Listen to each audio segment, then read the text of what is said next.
Hello, you absolute legends. My name is Don Cavanaugh, and we're going to talk about the Calorimetry Lab Part A. We determine the energy content of food, Cheetos. Let me show you how to set up our calorimeter.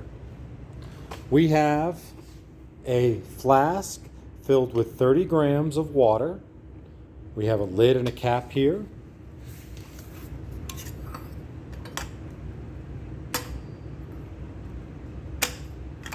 Kind of assembles like that.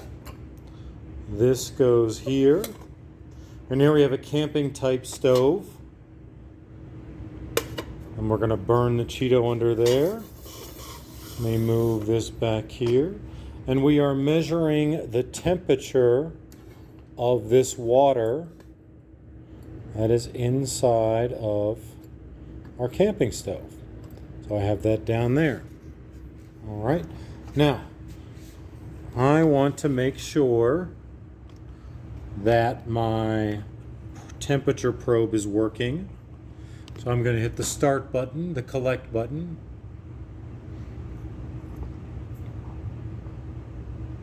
I can see a straight line forming across the screen. Just pushing my probe down to make sure it's all the way in the water. It is. 23.5 is my initial temperature. Now once that thing burns, I'm going to pull my lighter away. Alright, I got a good burn. Now I'm going to stop it. Now what I'm trying to watch is the temperature is starting to increase, and I'm going to keep an eye on that. I'm just going to let this go. Okay, it looks like the temperatures, it looks like the flame's already extinguished, but I'm not going to touch it because I want to make sure that the temperature goes down, and it is. It's already going down. So the experiment is over. Now I weighed this thing before the experiment and it was 4.87 grams. And I'm weighing the whole thing again, and now it's 4.73 grams. So 0.14 grams of the Cheeto burned. This is meant to be a picture of what you just saw, the Cheeto burning, raising the temperature of the water that's in the flask. And we are interested in the temperature change of the water and how much of this was burned. And we're going to determine its energy content. Our big assumption is that the energy absorbed by the H2O was equal to the amount of energy released by the Cheeto. So if liquid water increases, if 30 grams of liquid water increased by 7.2 degrees Celsius, we can calculate how much energy must have been absorbed. The units of energy are in joules. The specific heat, a number about water that contains the unit joules, is specific heat. Joules, okay? This amalgam is specifically the specific heat of water. The units are what tell me that it is specific heat. This much energy to raise 1 gram of water 1 degree Celsius. We happen to raise 30.03 grams of water 7.2 degrees Celsius. And I am putting these in here to make units cancel.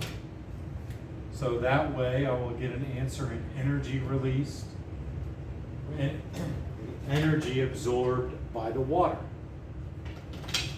The energy absorbed by the water must have been 904.65 joules because we use the mass of the water and we use the temperature change of the water, so it must have absorbed this many joules.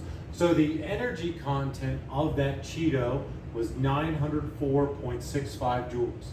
Now we will compare the energy content of the food, or energy density of the food, with our experiment compared to the label. So our units for energy density is energy per gram. For our experimental numbers here, the energy is 904.65 joules. And we happen to burn 0.17 grams.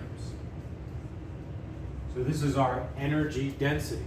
Now, the label of Cheetos, its energy density, it says 160 calories. And the grams inside of this, it says serving size per container, 1 package. And a package is 28.3 grams.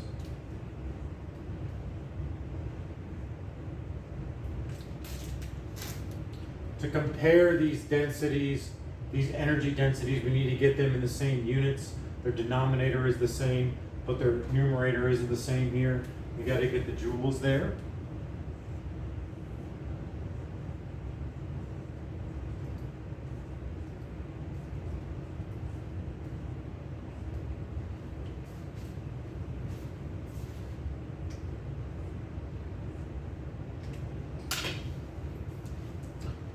The conversion of joules to calories or kilocalories, 4,184.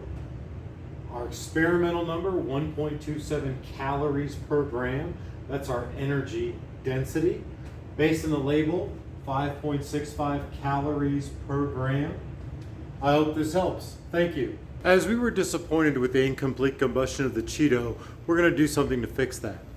In this test tube, I have potassium chlorate, and I have it molten, so it is very, very warm.